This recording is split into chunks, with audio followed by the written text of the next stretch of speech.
फोनवर हे करतो. अच्छा. हा, मग एक जण फोनवर बोलतो, ओ, दुसरा जण फोनवर हे करतो आणि त्याची विचारपूस सगळं करतो पालक म्हणून. पालक म्हणून. तर त्यांनी मला काय सांगितलं, तुम्ही आता तुमच्या बऱ्याच लोकांची ओळख झालेली, तुम्ही प्रत्येकाच्या घरी आहे ना 2 पिशव्या द्या. अच्छा. एक तांदळासाठी, एक डाळीसाठी, आणि जमलं तर ₹1 त्यांना त्याच्यात ठेवायला सांग. ओके.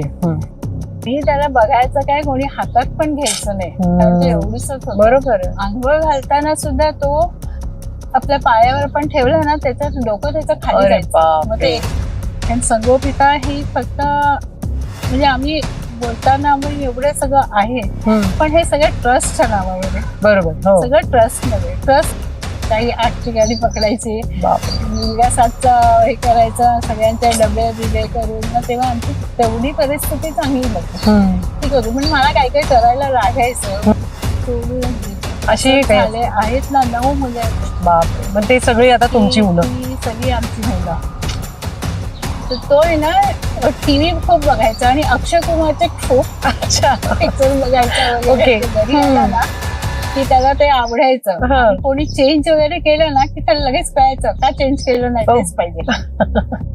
तर इथे रेसिडेन्शियल मध्ये जी मुलं होती ना, त्यांचं IQ खूप कमी असायचं, की ते त्यांना कुठच्या शाळेला घ्यायचे नाही. तर तशी मुलं ती आमच्याकडे यायची.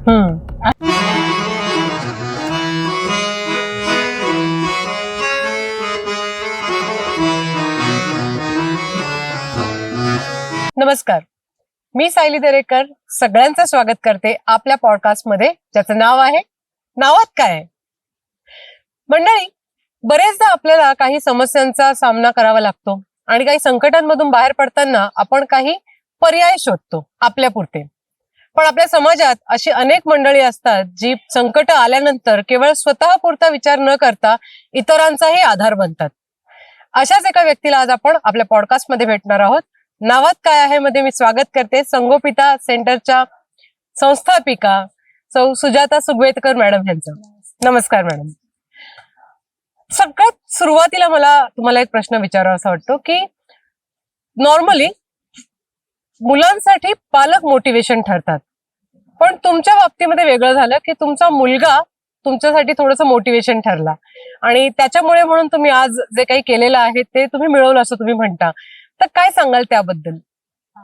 माझा प्रॉब्लेम काय होता, मी आहे ना 6.5 महिन्यात मुलांना जन्म दिला. अच्छा. 6.5 महिन्यात म्हणजे, आणि जुळ्यांमध्ये होते, ट्विन्स होते ते. ओके. ट्विन्स मधला एक मुलगा रात्री 1 वाजता वगैरे तो ऑफ झाला. आणि मग दुसऱ्या दिवशी दुसरा मुलगा आहे ना, तो सुद्धा रात्री 1 वाजता डॉक्टरांनी सांगितलं हा पण गेलाय. अरे बापरे. हा गेला म्हटल्यानंतर मग, आणि मला माहितच नव्हतं हे सगळं. आणि जेव्हा रात्री 1-1:30 वाजताच्या सुमारास म्हणजे मिस्टर जेव्हा हॉस्पिटलमध्ये आले, तेव्हा मी त्यांना विचारलं तुम्ही का आलात म्हणून. तर त्यांनी मला थोडं सांत्वन केलं आणि मला सांगितलं की तेव्हा दुसरा पण गेलाय म्हणून. तर म्हटलं नाही, असं कसं होणार, नाही होणार. पण ते 10 मिनिटात त्याची पुन्हा नाडी सुरू झाली. आणि तो रिबर्थ म्हणतात ना, तसा काहीतरी झाला. आणि मग तो थोडा स्टेबल वगैरे झाला. आणि मग सांगितलं 48 तासापर्यंत आपण हलवू नाही शकत. आणि त्यावेळेस बदलापूरमध्ये खूप चांगलं असं हे नव्हतं 96 मध्ये. अच्छा. की जास्त डॉक्टर्स वगैरे असायला, ते म्हणाले तुम्ही मुंबईला घेऊन जा. मुंबईला घेऊन जाणार. तर जेव्हा आम्ही अँब्युलन्स मधनं घेऊन चाललो होतो, मी तर हॉस्पिटलमध्येच होते, पण सगळे घेऊन चाललो होतो, तिथे पण त्याचं सायनच्या इथे त्याचा ऑक्सिजन वगैरे निघून गेला. निघून गेला. 10-15 मिनिटं त्याला ऑक्सिजन मिळाला. ऑक्सिजन मिळाल्यानंतर मग त्याला बबल्स झाले, त्याच्या डोक्यामध्ये, मेंदूमध्ये पाणी झालं. पाणी झालं, जवळजवळ 15 ते 20 बबल्स होते ते. आणि तिथे पण त्यांना कोणी घ्यायलाच तयार नाही. बऱ्याच ठिकाणी ते जाऊन आलं तर नाही, आउटसाईडला आम्ही नाही घेत, आउटसाईडला नाही घेत. मग KM मध्ये दुपारपर्यंत तो KM मध्ये नेला. तर ते बाहेर जेव्हा त्याला ठेवला तेव्हा त्या डॉक्टरांनी त्याला मारलं दिलं वगैरे सगळं. त्याच्यानंतर तो परत श्वास घ्यायला लागला. आणि मग त्याला व्हेंटिलेटर मध्ये ठेवलं. व्हेंटिलेटर मध्ये पण त्याला बराच वेळ ठेवला. व्हेंटिलेटर म्हणजे एकदम लास्ट स्टेज. बरोबर. त्याच्याबरोबर काय होणार काय नाही असं बरोबर. माहिती नाही. 10 दिवस माझे मिस्टर फक्त हॉस्पिटलमध्ये होते तिकडे आणि मी घरी होते. नंतर 10 दिवसानंतर त्यांनी सांगितलं की तुम्हाला आता यायचंय. तो जरासा झाला Stable स्टेबल झाला. झाला. स्टेबल झाल्यानंतर मग आता पुढे काय करायचं. बरोबर. मग नंतर 1 महिना तो व्हेंटिलेटर मध्ये होता बापरे. हॉस्पिटलमध्येच. मग तिकडून मग आम्ही आलो 1 महिन्यानंतर जेव्हा घरी आलो ना, मग तेव्हा डॉक्टरांनी त्यांना सांगितलं की त्याला असं एक हे ठेवायचं की तिथे कोणी हात लावायचं नाही आणि 1 किलो वजनाचं होतं. बापरे. 1 किलो वजनाचा आज जो मुलगा त्याला कसं हे करायचं. मग कोणी आंघोळ घालायला नाही, कोणी काहीच नाही. अक्षरशः मग मी स्वतःनी त्याला आंघोळ बिंघोळ घालतं, त्याचं एकदम खूप छान त्याची हे घेतली. आणि मग नंतर डॉक्टर ते पण म्हणले तुम्हाला आता जोपर्यंत तो आहे तोपर्यंत तुम्हाला त्याला फिडिंग करा, हे करा. तो एकदा एक मासाचा गोळा म्हणतात हो ना. तसा तोच राहील आणि त्याच्यात किती प्रगती होईल, किती दिवस तो राहील ते काय सांगता येणार नाही.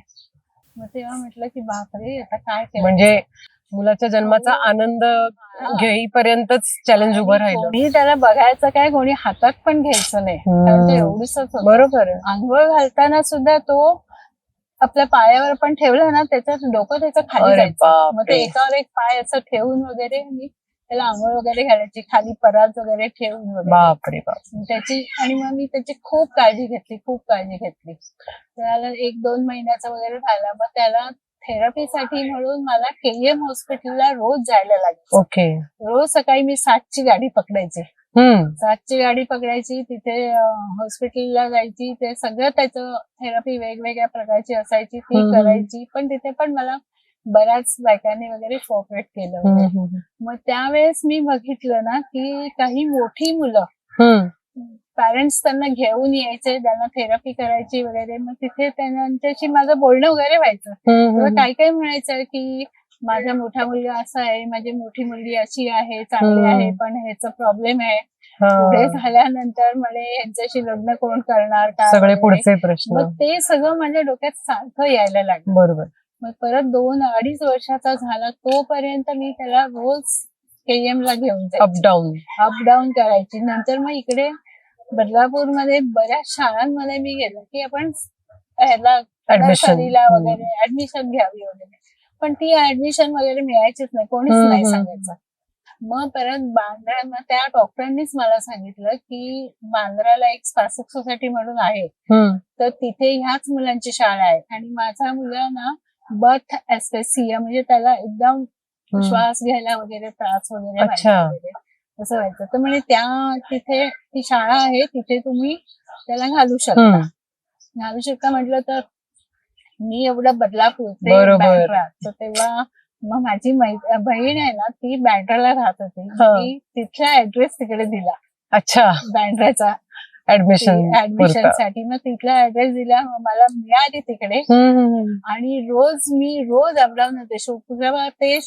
सोमवार ते शुक्रवार मी रोज अपडाऊन करायची आणि 9 वाजता मी बरोबर तिकडे शाळेमध्ये असायची. त्याला घेऊन सगळं त्याच्या बाटल्या बिटल्या वगैरे सगळं हे घेऊन सगळं करून असं करताना एकदा ना आपले ठाकरे बाळासाहेब ठाकरे त्यांना पकडलं. पकडलं गेलं तर त्याच्यामुळे त्यांना सगळ्यांना बंद झालं, सगळं बंद झालं. मुंबई बंद, शाळा बंद झाली, सगळं बंद झालं. आणि मग मला भीती वाटली आता काय करायचं. आता काय करायचं तर म्हणाले तुम्ही जा ना, इथे राहता ना. मी म्हटलं नाही, मी बदलापूरला राहते. बापरे, बदलापूरला राहता, मग तुम्ही रोज कसे काय येता. नाही, मी रोज असं ट्रेननी. पण म्हणजे तुम्ही कधीच असं झालं नाही की तुम्ही लेट आलात का, काय झालं. मग त्यावेळेस मला आणि मुलाला बेस्ट मदर आणि बेस्ट स्टुडंट असा तो अवॉर्ड मिळाला. म्हणजे तिथूनच सुरुवात झाली तुमच्या अवॉर्डची. तिथे सुरुवात झाली. आणि मग मी परत थोडे दिवस हे केल्यानंतर मग मिस्टरांना ना काही प्रॉब्लेम वगैरे, काही प्रोग्राम वगैरे असायचे, मी त्यांना सांगायची नाही चला तुम्ही. ते यायचे 1-2 दिवस. रोज ही एवढी 6 ते 2 तासाची शाळा असते, पण 2 तासाच्या शाळामध्ये किती वेळ, संध्याकाळी 6 वाजेपर्यंत मी यायचे. परत अख्खा दिवस त्याच्यात. मग तिथून मी परत हाजी अलीला जायचे. बदलापूर आपला डोंगर आहे ते 11:30ला शाळा सुटायची. तिथून बस घेऊन मी हाजी अलीला जायची. हाजी अली मध्ये सगळे प्रकारचे त्याला थेरपी द्यायची. सगळे थेरपी वगैरे देऊन मग मी 6 वाजता घेऊन यायची. त्यावेळेस माझ्या मोठा मुलगा 3.5 वर्षाचाच होता, 3.5-4 वर्षाचाच होता. पण माझी एक मैत्रीण, एकदम बेस्ट मैत्रीण होती, ती म्हणाली की नाही, मी मोठ्याला बघते, तू तुझ्या मुलाला हे घेऊन जा. मग तिची सासू बिसू मग त्याला जेवायला घाल. 7 वाजता मी रोज मुलाला बस सोडायची, मग मी रिक्षा पकडून ट्रेननी जायची आणि मग सगळ्यांना 2:30 वाजता वगैरे तो शाळेत आल्यानंतर तिथेच जेवायचा वगैरे, मग तिथेच ट्युशन घ्यायचा वगैरे. अच्छा. आणि 6 वाजता मग मी दोघांना घेऊन यायची. म्हणजे हा स्ट्रगल फक्त त्याचाच नव्हता, तर तो तुमचा सुद्धा एकाच वेळेला सुरू झाला. एवढंच नाही, माझी सासू होती, मिस्टर सकाळी 8ची गाडी पकडायची, मुलगा 7चा हे करायचा, सगळ्यांचे डबे बिबे करून. मग तेव्हा आमची तेवढी परिस्थिती चांगली होती, ठीक होती. पण मला काही काही करायला लागायचं. मग मी केक करणं, मग ते गाडीमध्ये बरेच लोक मला ऑर्डर्स द्यायच्या. अच्छा. केकच्या ऑर्डर्स वगैरे, ते करायची. कधी लाडू कोणी मागितले, कोणी काय मागितलं, असं मी करायची. कारण ह्याला ना बऱ्याच वेळेला फिट आली ना की मग हा बेशुद्धच असायचा. मग ह्याला 8 दिवस जवळजवळ हॉस्पिटलमध्ये ठेवायला लागायचं, कारण त्याचं खूप क्रिटिकल असायची. आणि ताप असला ना, ताप आला की त्याला हमखास फिट येणार, आणि ताप उतरणारच नाही. 4च्या पुढे गेला ना की मग त्याला नाहीतर ह्याच्यामध्ये ठेवायला लागायचं, नळाखाली ठेवायला लागायचं. अरे बापरे. अक्षरशः तोपर्यंत ताप उतरायचंच नाही. मग ते परत सर्दी वगैरे हे सगळे खूप प्रॉब्लेम व्हायला. मग नंतर मिस्टर म्हणाले, बापरे किती दिवस आता हे करणार. मला बॅक पेन व्हायला लागली, खूप त्रास वगैरे व्हायला लागला. आणि एवढं 7 वर्षाच्या मुलाला उचलून घेऊन जायचं, परत यायचं, ते खूप हॅक्टिक व्हायला लागलं. मग म्हणाले की आपण ना इथेच काहीतरी बघू. मग इथल्या फ्लॅटला कोणीच आम्हाला बाहेर केलं नव्हतं. तरी पण मी त्याला नॉर्मल स्कूलमध्ये 2 वर्ष इकडेच बदलापूरमध्ये हे केलं. मी रोज घेऊन जायची, रोज घेऊन यायचे. आणि ती लहान लहान मुलं होती ना, त्याला एवढी मदत करायची ना, म्हणजे अक्षरशः त्याला हाताला धरून बिरून शिकवायची वगैरे. त्याला 2 वर्ष तो इंग्लिश मीडियम मध्ये होता. ओके. आणि चांगलं झालं. अक्षय बद्दल आपण बोलतोय, बरोबर? तर अक्षयचं नाव तुम्ही श्रेयस ठेवलं होतं. प्रियश, बरोबर. आणि अक्षय हे नाव त्याने स्वतः ठेवून घेतलं, तर त्यामागची काय गोष्ट आहे? तर तो आहे ना टीव्ही खूप बघायचा आणि अक्षय कुमारचे खूप पिक्चर बघायचा वगैरे. घरी आला ना की त्याला ते आवडायचं. आणि कोणी चेंज वगैरे केलं ना की त्याला लगेच कळायचं, का चेंज केलं नाही, तेच पाहिजे तेच पाहिजे असं. म्हणून ते अक्षय कुमार, आणि मग तो अक्षय बोलायला लागला. आणि त्याचा 3ऱ्या वाढदिवसाला आहे ना, त्यांनी सांगितलं केकवर नाव अक्षयच पाहिजे. प्रियश नाही, अक्षय पाहिजे. प्रियश त्याला बोलताच येत नव्हतं, बरोबर, अक्षय बोलता यायचं. असं करून त्यांनी ती सुरुवात स्वतःची त्याची हे केलं. खूपच छान. आणि तेव्हा हातात पैसा पण नव्हता, काहीच नव्हतं. असं करता करता मग मित्रांना आम्ही ना एक पॅम्पलेट केलं. आणि मग ते पॅम्पलेट आहे ना, ते मी घरीच आम्ही केलं. मी तेव्हा कॉम्प्युटर कोर्स वगैरे सगळं केला होता. मी त्याच्यानंतर डोंबिवलीमध्ये पण मुलाला 2-3 वर्ष घेऊन जात होते. तिथे दिलास म्हणून एक शाळा होती, तिथे मी घेऊन जायची. आणि मग ते करता करता ना, मग इथली पण आम्ही खूप जागा बघितल्या, 40 जागा मी बघितल्या. त्याच्यानंतर ही आम्हाला आवडली आणि ती आमच्या बजेटमध्ये होती. म्हणजे प्रयत्न केला आणि सरांनी ऑफिस मधनं वगैरे पैसे वगैरे काढले. मग त्यांच्या कलिगना वगैरे आम्ही लेटर लिहिलं. सगळ्या तुमच्या 72 ब्रँचेस वगैरे होत्या पंजाब नॅशनल बँकेच्या, तेवढ्या ब्रँचेसला आम्ही सगळ्यांना लेटर पाठवलं की आम्ही असं सुरुवात करायचं आम्हाला. आणि असं आमचं. तर मग खूप लोक आली, कोणी 5,000 देणारी, कोणी 100 रुपये देणारी, 500 रुपये देणारी, जसं देईल तसं. मग त्यांनी एक असं लेटर हे पाठवायचं आणि ते तसा निधी त्यांनी दिला आम्हाला. हे सगळं सुरू झालं, संगोपिता शाळा सुरू झाली, मुलं यायला लागली इथे, आणि त्यांचं रेसिडेन्शियल शाळा वगैरे सुरू झाली. पण या सगळ्याच्या मागे सगळ्यात बेसिक प्राथमिक गरज असते अन्न. म्हणजे निवारा झाला, पण त्या अन्नाची एवढ्या जणांची, आणि शिवाय मला वाटतं काही रेसिडेन्शियल इथे काम करणारे आहेत, व्हॉलंटियर्स आहेत, त्या सगळ्यांच्या खाण्यापिण्याची व्यवस्था तुम्ही कशी काय मॅनेज केली? आमच्याकडे जेव्हा भूमिपूजन झालं, त्याच्यानंतर पूजा झाली, तर आमच्याकडे एक ब्राह्मण जे आले होते करायला सगळं, तर त्यांनी मला काय सांगितलं, तुम्ही आता तुमच्या बऱ्याच लोकांची ओळख झालेली, तुम्ही प्रत्येकाच्या घरी आहे ना 2 पिशव्या द्या. अच्छा. एक एक तांदळासाठी, एक डाळीसाठी, आणि जमलं तर 1 रुपया त्यांना त्याच्यात ठेवायला सांग. ओके. तर मग असं मी बऱ्याच जणांना, एक ज्योतिषीच्या पण एक हे होती, त्याच्याकडे आम्ही एक सेंटर ठेवलं. त्या सेंटर मध्ये मी सांगितलं की ह्या 2-2 पिशव्या आम्ही लोकांच्या घरी नेऊन दिल्या. अच्छा. हा, तर म्हणजे रोज आपण वरण भात तर करतो. बरोबर. वरण भात करतो, तर तुम्ही आहे ना मुलांना सांगून 1 मूठ तांदूळ घाला, 1 मूठ डाळ घाला, आणि 1 रुपया जमलं तर. आणि ती पूर्ण महिन्याची जी पिशवी आहे तर ती एका ठिकाणी आणून ठेवा. तशी लोक आणायला लागले. जेवढे मित्र मैत्रिणी वगैरे जेवढे कोणी होते, जेवढ्यांना माहिती पडलं तर त्यांनी ते तसं हे केलं. तसं केल्यानंतर मग ते लोकांनी काय केलं, ती सगळी पूर्ण हे आणून महिन्याच्या नंतर काही लोकांना आहे ना बघायचं होतं की हे खरं आहे का खोटं आहे. बरोबर, लोकांचा विश्वास नाही बसत पटकन. म्हणून मग मी त्यांना घेऊन इथे यायची. आपल्याला इथे द्यायला पाहिजे असं करता करता हळूहळू लोकांचे 5 किलो, 10 किलो, 15 किलो असं करून लोकांचे यायला लागले. हा अगदीच अभिनव प्रयोग झाला. म्हणजे पिशव्या लोकांच्या घरी देऊन जे मूठभूत धान्य आहे, पण म्हणजे मदतीला लोकांचे हात यायला लागले. हे झालं तर अन्न, वस्त्र, निवारा हा मुलांना आपण पुरवला. पण इथे मी पाहिलं की मुलं फक्त शिक्षण घेतायत किंवा राहतायत आणि त्यांची जेवणाची सोय होते एवढंच नाहीये, तर त्यांना वेगवेगळ्या प्रकारचे स्किल्स पण शिकवले जात आहेत. तर ह्याची सुरुवात कशी झाली आणि तुम्हाला अशी माणसं कुठे मिळाली की हातमाग असेल किंवा अगरबत्ती आणि धूप तयार करणं असेल, हे सगळं स्किल शिकवणं हे कुठून डोक्यात आलं तुमच्या? मी जे कोर्स केला जो तिकडे सासी सोसायटीमध्ये, त्या कोर्स मध्ये ना वेगवेगळ्या शाळांमध्ये आमची व्हिजिट असायची. त्या मोठ्या मोठ्या शाळांमध्ये हे सगळं असायचं. बरोबर. तर ते असायचं, तर हे आपण करू शकतो, हे आपण करू शकतो. ह्यांनी एकाने सांगितलं होतं की अक्रोडचं तेल काढून ते अक्षयच्या डोक्याला तुम्ही घासलं तर त्याला खूप चांगलं त्याच्यात इम्प्रुव्हमेंट. अक्रोड, आणि मग मी मशीद मंदिरला त्यालाच घेऊन गेले. मग ते घाणीमधलं ते तेल वगैरे काढून वगैरे, त्यावेळेस मला कळलं की अरे इथे सगळे वेगवेगळ्या प्रकारचं सगळं मिळतंय. तेव्हा मी त्याला घेऊनच सगळीकडे फिरायची, सगळीकडे करायची. मग ते जिथे जाईल ना तिथून मी ते घेऊन यायचे, जाईल तिथून घेऊन यायची. मग मेणाचं वगैरे, मग मेणबत्त्या वगैरे, मग कोणी कोणी आम्हाला ऑर्डर द्यायची. मग मी इथेच एका झाडाखाली बसून आम्ही दिवसभर पणत्या वगैरे मेणबत्त्या बनवायचो.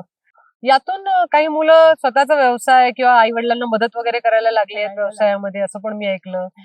तर अशा काय सक्सेस स्टोरी आहेत? म्हणजे असंच फक्त राहिले इथे आणि इथेच राहून गेले असे काही मुलं असतील, आणि काही मुलं सेटल झाली समाजमान्य टर्म्स अँड कंडिशन्स नुसार. तर असे काही किस्से तुम्ही सांगाल? तर इथे रेसिडेन्शियल मध्ये जी मुलं होती ना, त्यांचं IQ खूप कमी असायचं की ते त्यांना कुठच्याच शाळेला घ्यायचे नाही. तर तशी मुलं ती आमच्याकडे यायची. आणि जे डे केअर म्हणून आम्ही चालवत होतो त्याच्यामध्ये आमच्याकडे 25 मुलं होती. पण त्यांचा IQ त्यातल्या त्यात 50-60च्या पेक्षा पुढे म्हणजे असायचं, चांगला होता. तर त्यांच्याकडनं पण आम्हाला करून घेता येत होतं. आणि मी जिथे स्किल सगळे हे केले होते मग ते मी इथे राबवली. प्रत्येकाला इकडून आण तिकडून आण करून मग ते करायला मी स्वतः त्यांच्याबरोबर करायची, स्वतः बसायची वगैरे करायची. नंतर ही जागा जी पडीक होती तर इथे आम्ही सगळ्या भाजीपाला वगैरे लावला. सगळे अगदी कांदे, बटाट्यांपासून सगळं, मिरची, कोथिंबीर, जे आपल्याला लागणार आहे भाज्या वगैरे, ते सगळं आम्ही इथे करत होतो. तेव्हा हे फार्म हाऊस वगैरे काही नव्हतं, फक्त आणि मग एक माळी ठेवले होते, दोघं नवरा बायको ते इथे राहायचे, म्हातारी होते. आणि ते गावाकडून कुठून तरी आले होते. मग ते खूप छान सगळं करायच्या, वेल भाज्या वगैरे, आणि मला आवड पण होती हे सगळ्याची. मुलं इथं आणली जातात, आई वडील त्यांना इथे ठेवून जातात, आठवड्याला भेटायला येत असतील. पण अशी काही मुलं आहेत का की ज्यांना पालकांनी सोडलं आणि मग सोडूनच दिलं? अशी झाले आहेत ना, 9 मुलं आहेत. बापरे. मग ते सगळी आता तुमची मुलं? ती सगळी आमची मुलं. पण मग बऱ्यापैकी त्यांना मिळतं. पण म्हणजे आता धान्याचा तो प्रॉब्लेम नाहीये. जसं घर असतं, घरामध्ये कसं 1-2 माणसं नाही काम केलं तरी पण ते आपण सामावून घेतो. पूर्वी कशी आता न्यूक्लिअर घर झाले, पण पहिले एकदम एकत्र कुटुंब पद्धती होती, त्याच्यामध्ये 1-2 लोक अशी पण असतात. बरोबर. की ते नाही करत. पण तसं ते त्यांचं आमच्यामध्ये होऊन येतं. जसं आता काही मुलांचे पालक नाही आले की त्यांना वाईट वाटतं, भेटायला नाही आलं, तर त्या मुलांचं काय, तुम्हीच आई वडील आता नाही का? नाही, मग तसं काय करतो आम्ही, फोनवर हे करतो. अच्छा. हा, मग एक जण फोनवर बोलतो, ओ, दुसरं जण फोनवर हे करतो आणि त्याची विचारपूस सगळं करतो पालक म्हणून. पालक म्हणून, की कसं ओके. आहेस, काय जेवलास, काय केलंस अरे. काय. त्यांना असं वाटतं नाही आमच्या घरूनच फोन आला हो. वगैरे. काही मुलं आहेत अशी. ह्याही सगळ्या गोष्टी म्हणजे हा. सांभाळाव्या लागतात. त्या पण, आणि ज्या पालकांना असं, बऱ्याच पालकांना असं वाटतं की आपण निग्लेक्ट केले जातो, आपल्याशी कोणी बोलत नाही वगैरे, तर मी त्यांच्या घरी वगैरे जाते. अच्छा. घरी जाते, त्यांची काय परिस्थिती आहे, कसं आहे वगैरे ते सगळं पण. करते. कोणी येऊ शकतं, कोणी नाही येऊ शकतं, पण हम्म. मग त्यांच्याशी ह्याच्यावर फोनवर फोनवर कनेक्टेड. वगैरे त्यांना हे करून होतं तसं. ओके. या संगोपिता आश्रमामध्ये शाळा, स्किल्स असतील किंवा इतर अनेक गोष्टी तुम्ही राबवलेल्या आहेत. या सगळ्याला पुरस्कार स्वरूपामध्ये बऱ्यापैकी मला वाटतं नामांकन मिळालेली आहेत, काही पुरस्कार पण मी पाहिले. तर त्या काही पुरस्कारांबद्दल सांगाल का? आता बऱ्याच वेळेला ना आम्हाला माहितच नसतं की आपल्याला हा पुरस्कार मिळणार आहे. अच्छा. पण काही लोक आहेत ना, ते कधी येऊन आपलं सगळं बघून जातात. हा. म्हणजे कधी कधी रात्री वगैरे पण येतात. अच्छा, न सांगता पण न नकळत सांगता, येऊन हा, पाहून नकळत जातात. अच्छा. येऊन बघून गेलेली लोक असतात. किती जेन्युइन काम हा, आहे. की हे खरंच कसं आहे, काय आहे. पण तेव्हा आम्ही तर तिकडे असतो, आम्ही इकडे नसतो. अच्छा.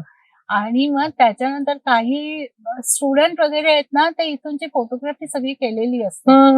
आणि त्या फोटोग्राफी मध्ये ते त्यांचा एक टास्क असतो की त्यांना ते प्रोसिजर करायला लागतं. प्रोजेक्ट. आणि तो प्रोजेक्ट जेव्हा ते करतात आणि ते अपलोड जेव्हा करतात युट्यूबवर, तेव्हाच बऱ्याच लोकांना ते कळतं ओके. की हे आहे. आणि मग असं बघून गेल्यानंतर एक पारखे पुरस्कार पुण्याचा मला मिळाला. बापरे. पुण्याहून पुण्याहून रेकग्निशन आले मिळालं. होते.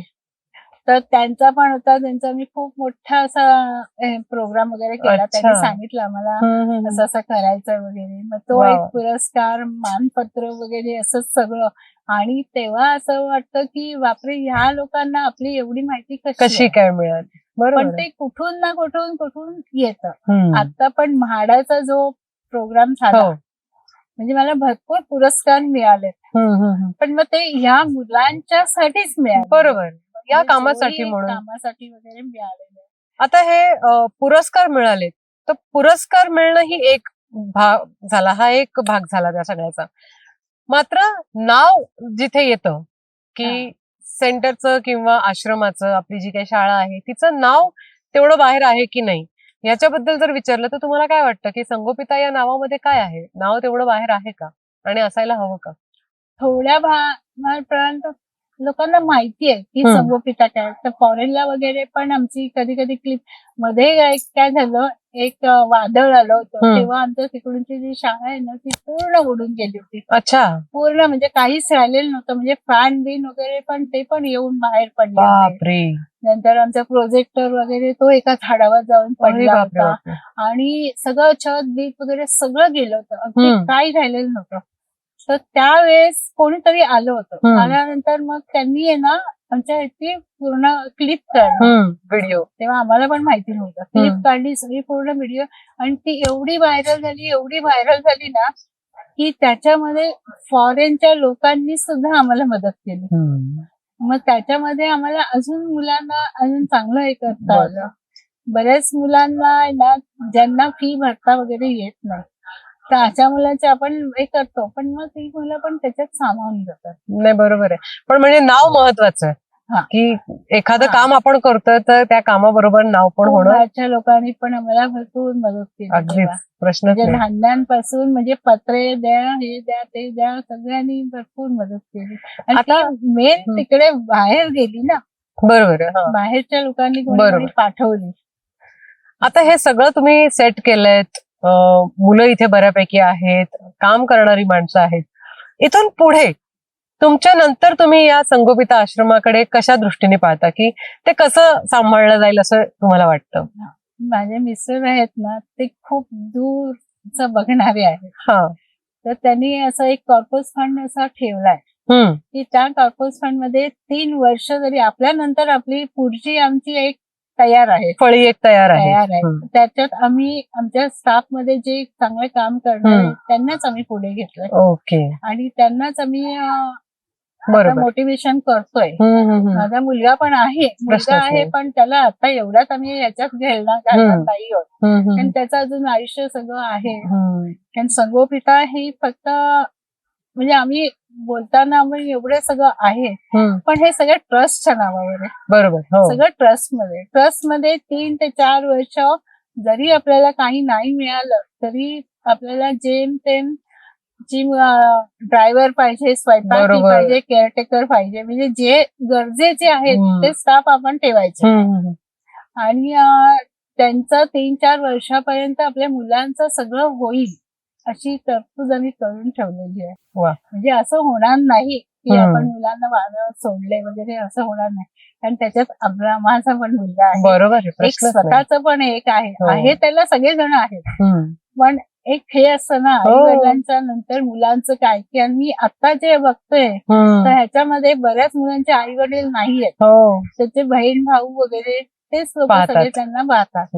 पण ते शेवटी कितपर्यंत हे करतील हा एक प्रश्न. आई वडील जोपर्यंत ते कितीही म्हातारे झाले तरी येऊन बघणार नाही. पण आज संगोपितामध्ये तुमच्याशी प्रत्यक्ष इथे भेटल्यानंतर आम्हाला आश्रमाबद्दल पण खूप सारी माहिती मिळाली, फार्म हाऊस बद्दल सुद्धा कळलं. तर हे असंच काम तुमचं अविरत सुरू राहील अशी नक्कीच आमच्याकडनं शुभेच्छा. नावात कायचा हा एपिसोड पूर्ण पाहिल्याबद्दल खूप खूप धन्यवाद. अशाच प्रकारच्या दर्जेदार कंटेंटसाठी आम्हाला नक्की फॉलो करा. आणि हो, लाईक, कमेंट आणि सबस्क्राईब करायला विसरू नका आपलं मराठी युट्यूब चॅनल 14 खडी. आपली स्टाईल, आपली भाषा.